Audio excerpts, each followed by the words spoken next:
Let us see how driving force helps us to solve the questions. Let's begin with a simple question. There is a triangular wedge. Generally we call triangular blocks as wedges, with the wedge angle to be equal to 30 degree. Here the mass of the wedge is 10 kg. There is a block of mass say 4 kg. The wedge is attached to a block of mass 2 kg with the help of a string, which is again connected to a block of mass 4 kg, again with a string, and a massless, frictionless smooth pulley. We assume G to be 10 meter per second square, string to be ideal. Ideal string means two things: massless and inextensible strings. Fine. Pulleys are also ideal. So pulley is massless and frictionless. We have to find the acceleration of this wedge. Also we have to find the tension in the string T1 and tension in this string T2. Here it will also be T2. And we know if the acceleration of this wedge is A in this direction, the acceleration of 2 kg block is also A in this direction, and acceleration of 4 kg block is A in this direction. So this is the question. We have to find A,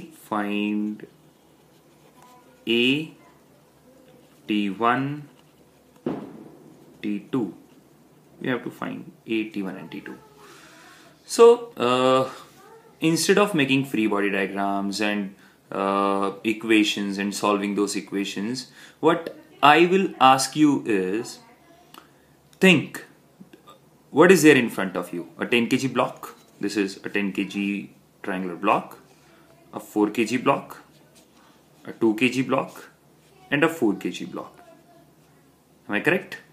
So think, what is responsible for the motion of the system? We call that force as driving force. Driving force is the force which is responsible for the accelerated motion. Driving force. We call this force as driving force.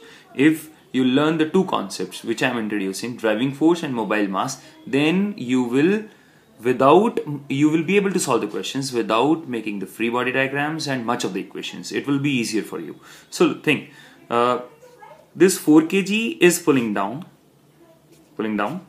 So this 4 kg is pulling this wedge forward. This 2 kg is neither pulling nor pushing. The component of this 4 kg is pushing it back. So the driving force is because of this 4 kg and the component of this 4 kg. So this 4 kg, the weight of the 4 kg is 40 downwards, minus the weight of this 4 kg is 40.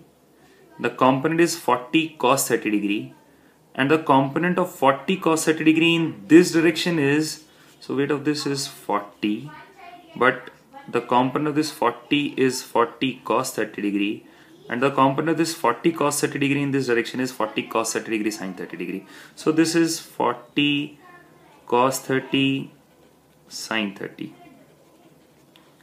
So the driving force comes out to be 40 into 1 minus root 3 by 4. So this is a driving force. This is the force which is responsible for the motion of this 10 kg wedge forward direction. Let's talk about a new concept, mobile mass. Mobile mass is the mass which is net affected by the driving force, which is under the influence of the driving force. That mass will be moving mass, mobile mass. So if we talk about mobile mass, under the influence of 4 kg's weight, the driving force, this 4 kg is moving, this 2 kg is moving, this 10 kg is moving, but this 4 kg is having one of its component in free fall, so the component of 4 kg which is under the influence of this force is m sine square theta. I have explained this in driving force. So the mobile mass is 4 kg, 2 kg, 10 kg, and the component of this 4 kg. The component comes out to be 4 sine square 30 degree. Hamisha it will be m sine square theta, 4 sine square 30 degree. So that comes out to be 4 to 6 or 10, 16 plus 4 sine square 30 degree is 1. So 17 kg. So the acceleration will be 40 into 1 minus root 3 by 4 by 17 meter per second square. See, without making free body diagrams, how easily we are able to solve this equation. Now let's talk about T2. So T2, it's very simple. Think of the driving force on 4 kg.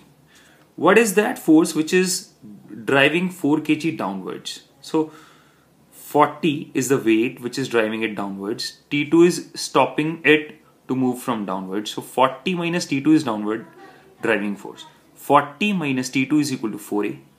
So we can say 40. So it's 40 minus T2 is equal to 4a. It implies T2 is equal to 40 minus 4a. So that is 40 minus 4 into 40 by 17 into 1 minus root 3 by 4 Newton. Isn't it easy? So let's talk about T1. So T1, take the combination of this 2 kg and 4 kg block, 2 kg and 4 kg. So what is the net driving force for them? 40 downwards and this T1 is backwards. T2 is now the internal force for the system. So the driving force is 40 minus T1 and it is driving 6 kg, 4 kg and 2 kg, 6 kg with an acceleration of a. So we can say 40 minus T1 is equal to 6a.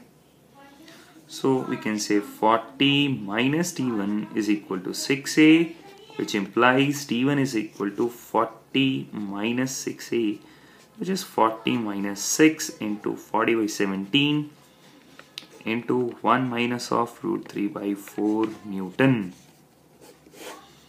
Oh, that's amazing. It's a question. I think you'll take at least 4 to 5 pages to solve, at least 2 pages to solve this question. And in this case, you are very easily able to solve the question in just 2 to 3 lines. Driving force. Driving force is a book which will give you sufficient knowledge of the reason behind the accelerated motions. So this is the book, Driving Force.